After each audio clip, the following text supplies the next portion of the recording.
Yeah, for those people who have been charged with shoplifting through these self-checkout lanes in Walmart and Target, it kind of takes a bit of gall on the part of these big companies. They've got us scanning and bagging our own stuff. They're saving tons of money on cashiers, but they're prosecuting us when we make a mistake. Well, look, Walmart's cashiers, Target's cashiers, they get training on these machines and all that training. They still make mistakes on the job, but they're not charged with a crime when they make a scanning mistake. If you or I forget to scan a few things, they're going to charge us with petty theft or shoplifting, and you can go to jail for this. I mean, the good news is, even if you're guilty as sin, we defense attorneys, we can get this stuff dismissed. But the bad news is, I mean, the punishment is a bit harsh on these sort of things.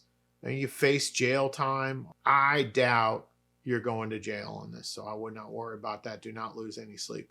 Even without jail, there's some nasty side effects like lots of probation, community service, classes, fines. Worst of all, you got this dark cloud of a criminal history that'll follow you around forever. And I know employers don't mind like a DUI, say, because everybody's had a few drinks, but theft, that's the sort of record. It's not like a gateway to good paying jobs typically. So the truth is these cases are beatable because they're tough to prove. It's the state's burden to prove that you intended to steal this stuff. How do they prove someone intended to steal when you just made a mistake or two? We have something called the self-scan defense. It is just what it sounds like. When you had no intent to steal something that you thought you scanned properly. Well, the problem is Florida law doesn't give us really a lot of guidance on how many mistakes constitute a crime, right? Versus not a crime. If you made one scanning mistake, that doesn't look like much of a crime. Even if 3 items were not scanned properly, who's to say the machine wasn't acting up when you tried to scan those 3 items? There's always this tension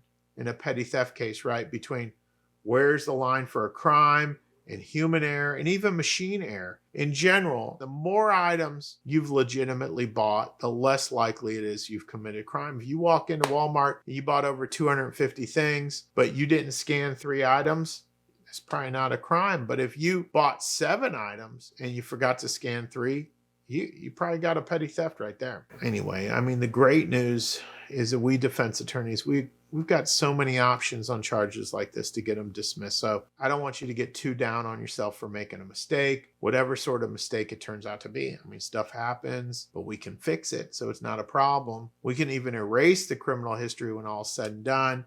Let's not lose hope here. Get yourself a good attorney, a good local attorney, and it'll be just fine.